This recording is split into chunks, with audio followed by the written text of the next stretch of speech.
Today we're going to be durability testing the OnePlus 12. OnePlus has introduced a new feature this year called Aqua Touch, meaning that it should work better in the rain. We'll be testing out this Aqua Touch feature against the Galaxy S24 Ultra, as well as the iPhone 15 Pro, finding out which one of these three phones works best in a moist environment. Because if you work a lot from your phone, it's good to know what it can withstand. And speaking of working from your phone, huge thanks to Stamps.com for sponsoring this video. The Stamps.com app is like having a post office in your pocket, taking care of orders while you're on the go. With postage rates increasing, it's awesome that Stamps.com has the best rates in the industry, with rates you can't find anywhere else, like up to 89% off USPS and UPS shipping. Plus, Stamps.com automatically tells you the cheapest and fastest shipping options so you don't have to go digging for it. For the past 25 years, Stamps.com has been a one-stop shop for shipping checks, invoices, books, or anything else at all with no waiting and no standing in lines.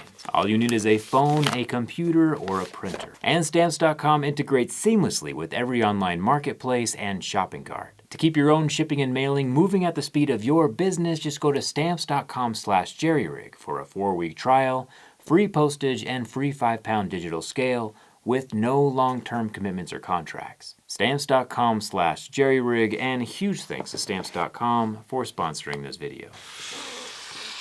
With smartphones coming in at ridiculously high price points this year, like $1,300 for a Galaxy S24 Ultra and $1,000 for an iPhone 15 Pro, it's incredibly refreshing to see a flagship drop for just $800. Inside the lid of the OnePlus 12, we see a kind little thank you note to random OnePlus community members. That's pretty legit.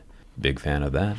One feature that I'm especially excited to take a look at, besides the 80-watt fast charging, is the new Aqua Touch glass that OnePlus has installed on the Surface, which supposedly allows the smartphone to work even in wet environments, like a shower or rainstorm, without having conductive droplets interfere with a finger-sensing digitizer. We'll be testing this Aqua Touch feature before the scratch test, just to make sure nothing is jeopardized. This $800 OnePlus 12 will go head-to-head with a 24 Ultra and an iPhone 15 Pro, two flagships that far exceed this flagship killer's price point, and none of the three phones are scratched. Each phone will get 2 spritz of tap water, while I attempt to write out "the quick brown fox jumps over the lazy dog," which is a single sentence that conveniently uses every single letter of the alphabet. The OnePlus 12 appears to be doing pretty darn good. Touches all seem reasonable, with a few normal predictive suggestions that could just as easily be due to fat fingers on a new phone. So Aqua Touch appears to be doing its job.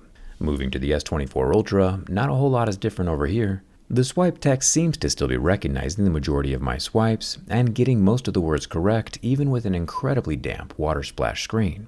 However, when we move to the spritzed iPhone 15 Pro, pure chaos erupts. Not only can it not get the second word right, but when I try to backspace, the iPhone thinks I'm pressing the H button a few centimeters away, and it starts screaming into the digital void. The iPhone 15 Pro is unable to complete the water touch test, and just outputs pure gobbledygook all over the screen. I know I'm supposed to be an objective reviewer and all that, but I'm not gonna lie, I do get a little happy inside when Apple just crashes and burns in a side-by-side comparison. So yeah, the Aqua Touch appears to be working great on the OnePlus 12, the S24 Ultra seems to have something similar, and the newest iPhone does a great job of showing us how important these Android innovations really are. Thank you, Apple. You'll get there eventually. The screen structure is of course Gorilla Glass Victus 2, which means as we move up our Mohs scale of hardness, we do indeed see scratches at a level 6 with deeper grooves at a level 7. The Aqua Touch technology doesn't appear to compromise any of the scratch resistance, probably because Aqua Touch is more of an algorithm that detects and removes false droplet touches. The anti-reflective coating of the S24 Ultra is still king though, but again, the S24 Ultra costs $500 more. There is a 32-megapixel selfie camera tucked under the Aqua Touch glass, a super thin earpiece slit that contains the upper 3D spatial stereo speaker.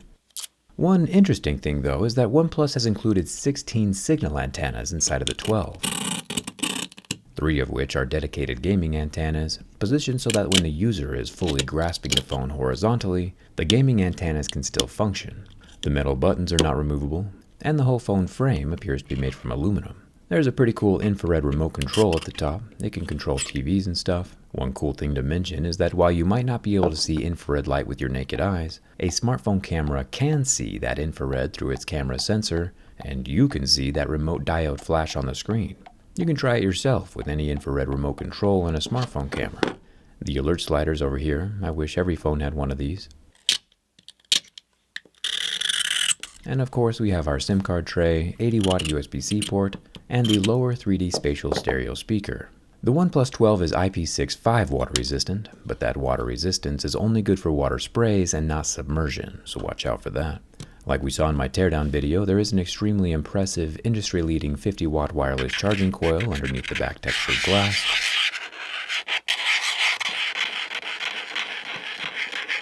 With only the OnePlus logo being smooth. And like last year, OnePlus has again included a very large, very thick, circular slab of glass over all 4 camera units. We have the main 50-megapixel camera, along with a 48-megapixel ultra-wide next to it, and a 3x optical 64-megapixel telephoto camera below that. The thick glass is kind of like a nice watch face, and it feels and looks pretty cool. However, with the larger surface area, there is larger potential for shattering, and one single shatter could potentially ruin all cameras at once. But it is a classy, memorable design for sure. There's an in-display optical fingerprint sensor, but like we saw in the teardown, it is a pretty small sensor window. However, even with giving that tiny window a substantial amount of level 7 deeper grooves, the scanner works and unlocks my phone with my finger every single time. Thumbs up for that. Finally, we have had a few OnePlus phones break on us during this bin test. Normally just a crack back here or there, nothing catastrophic, unless we're talking about the 10 Pro, may it rest in peace. But it appears that with this new OnePlus 12, while it does flex along the frame, and the glass bending near the camera cutout and antenna line is making me super nervous, there still is no creaking, cracking, or cataclysmic damage this time around. The OnePlus 12 remains solid, intact, and functional. Nice work keeping us on our toes, OnePlus. We'll see you again next year. And if you made it this far in the video, in honor of the red OnePlus 12 surviving, I've discounted my own red jerry-rig knife to $9.12 for the next 12 hours, the lowest price it's ever been. Thanks a ton for watching. I'll see you around.